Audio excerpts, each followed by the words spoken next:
Hello, OutOfThisBinary friends and viewers. It's Timmy here on a lovely Saturday evening, super sunny here in Tacoma, and I just want to do like a little bit of a life update over an exciting professional development opportunity that I had, and about a new job that I will be accepting. This is the second time I've tried to shoot this video. The first time I gave like a lot of details in it and it ended up being way too long, and so I thought I would just give you the gist of what my professional development and job experience has been. So to start with the professional development opportunity I had, um, so this all started when my previous music ed advisor messaged me, messaged me about um, uh, Gender and Sexuality Special Research Interest Group going on through NAfME, National Association for Music Ed. Um, and it was on like an email listserv, but they were doing a conference in Atlanta, Georgia, going to a conference in Atlanta, Georgia to present their session, and it was going to be 4 research and case study papers based around gender and sexuality issues in the field, and 2 of the papers were about trans people. And so when she sent me that, I got excited, and then I reached out to the 2 doctors that were in charge of the group, and I just thanked them and let them know who I was and what I've been doing, and they both said that they really wanted to see me at the conference. And I had mixed feelings at first when they were like, "We really want to see you in Atlanta," because I'm student teaching right now. I'm trying to get certified as a teacher. I'm just really busy. But then like all the stars aligned with like my schedule and even the cost of the trip. I got help from my education department, and I also my music ed club on campus had leftover funds from the last conference trip we went to, which helped pay for like more than half of the plane tickets. So I decided to go.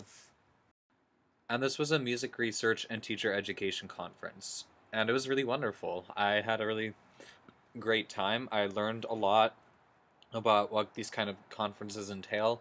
It's way different from music ed conferences I've been to before because this was specifically about presenting research. So I've gone to state conference in Northwest Division, um, and that's just been like hour and 10-minute sessions, but for presenting research it's like 20 to 25 minutes, and I learned a lot just about how you can go about doing music research or education research. It was really interesting. Um, it's super important to know like the mode of research that you're supposed to be going in, and just stuff like that. And a lot of the sessions, they presented their mode of research. They had like a little backstory behind it. They presented the qualitative or quantitative data, and then just general conclusions, and then some fallacies they might have felt like have been a part of their research and where the research should keep moving forward. And as far as the gender and sexuality session went, it was really great. Um, I liked the 2 papers. One was about it was around women's study, and then the one was around gay identity. Um, the 2 papers relating to trans subject matter was pretty much narratives. One was like the dean of music at Oregon State University. I think he was the dean, um, playing interview tapes from a trans male student who was a percussion player, and the research was narrative inquiry. And the other one was presented by a trans student themselves named Jude, who's from Utah, and they talked about trans vocality and their experience of they want to be a choral music teacher someday, and they're a freshman, and they just talked about the physical and emotional changes um, through like taking testosterone basically. And their research was narrative inquiry, where they pulled out themes and um, guiding questions that happened throughout the period of time when they were just like recording themselves every day, just talking about the experiences they were going. Oops, sorry, that last part cut off. The experiences they were going through. So yeah, my big takeaway from this conference, I have so many great connections from it now that I didn't have before, obviously.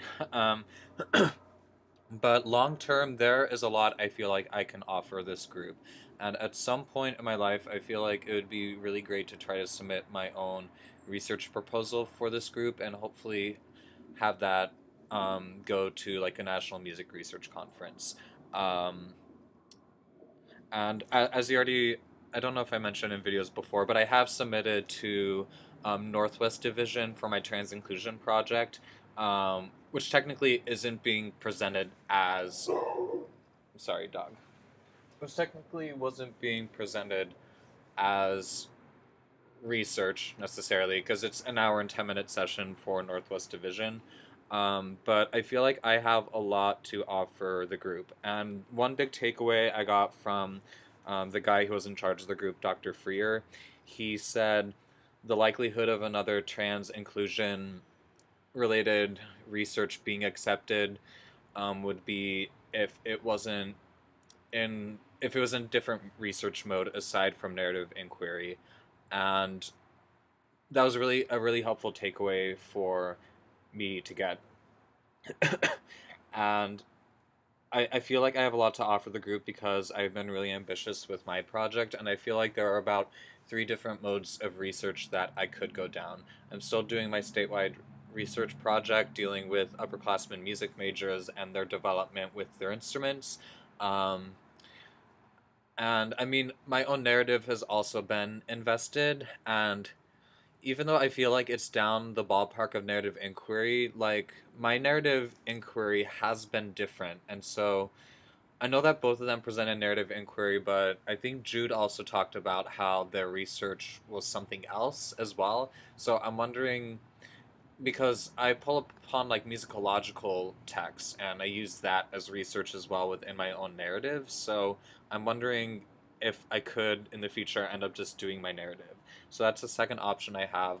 But then a third one, um, it would also be nice to do some sort of research data collection over just um, like issues and cultural perceptions surrounding trans people that affect daily interpersonal interactions within like the classroom settings. Just like taking down really prevalent cultural perceptions, basically. And I mean, 3 specifically I'm thinking of would be like neurodivergence, autogynephilia, and just the phenomena of also just like trans people who either have detransition, which by the way is a low population of folks that have done that, detransition or don't desire to physically transition, and intersectionality surrounding that. So those are like 3 different directions I feel like I could go down research-wise for the future if I want to accept it. So there's a lot I could offer to the group, but I feel like it would take a lot of long-term incremental planning, and I kind of want to worry about it after I see the status of my Northwest Division session. And so for my second news, I am going to be signing a letter of intent on Monday.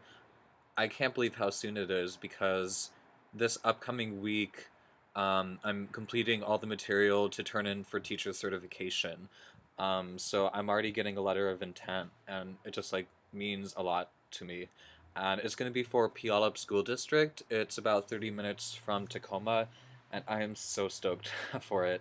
Um, so how this whole thing started was we had a human resources session on my campus, and it was districts close by to Tacoma coming to give us like their pitch and telling us like what their school district is about.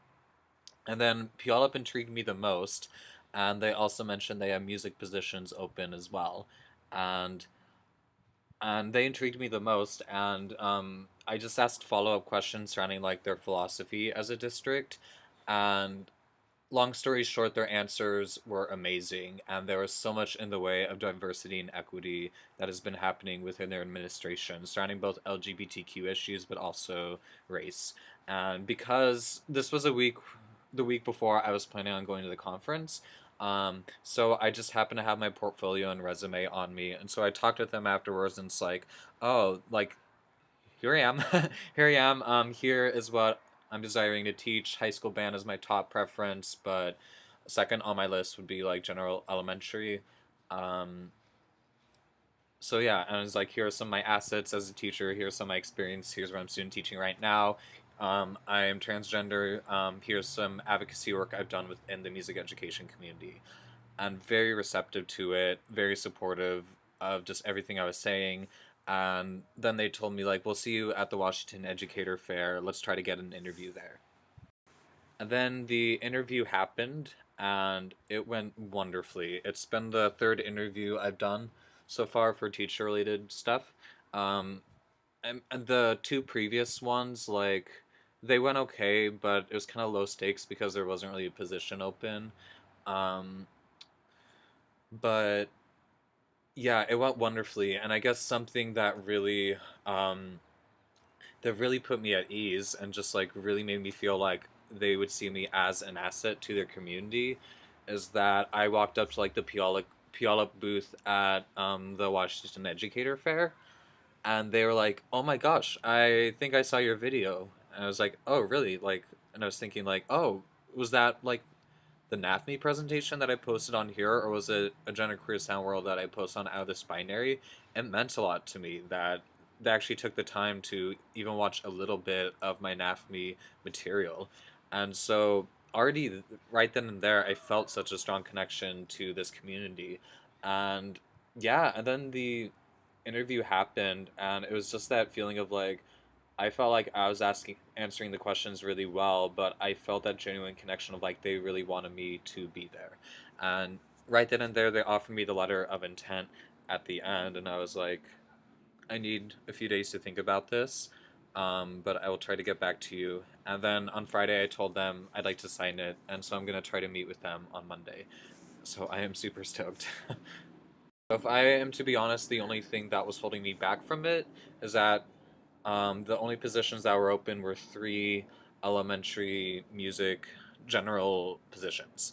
And my top preference is teaching high school band. That is my student intern right now, so that was still my top preference. But I journaled down a lot of the different factors behind it, and I talked with so many advisors and friends that I know either have taught at Puyallup or live in Puyallup, and everyone has like highly recommended it. They also gave me feedback as well, or just like thoughts to consider and other concerns that I might have. But I had to go off instinct, and to be honest, I would be perfectly happy teaching K through 6. I think it's a wonderful grades to be teaching, and I mean, even though I'm having the student teaching intern in high school right now. Last year, I had a lot of wonderful elementary experience that really changed my mind around that area. I had practicum experience like my last semester that was in elementary. I had a month at Lister Elementary School. I had summer job that was K through 6 that was loads of fun and really, gosh, really funny stories from that camp. Um, but after I looked around that and I was like, actually, I'd be very happy to be like an elementary school teacher for music. And I even feel personally like my music philosophy is very expansive and open, open to elementary music, you know, and I feel like I have great skill sets as well. I have a lovely voice. I can play guitar. Um, I can play piano as well. I feel like I can be really soft spoken and engaging with the kids. I feel like I have a lot going for me. I I'm just so excited. um, yeah, and yeah, so life's been really good. It's been such a busy month, but I feel like all this hard work is paying off. You know, I guess I've been so happy.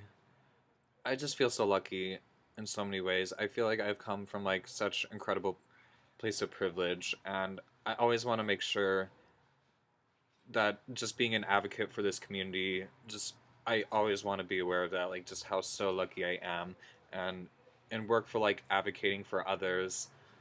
Like I want it to be my advocacy.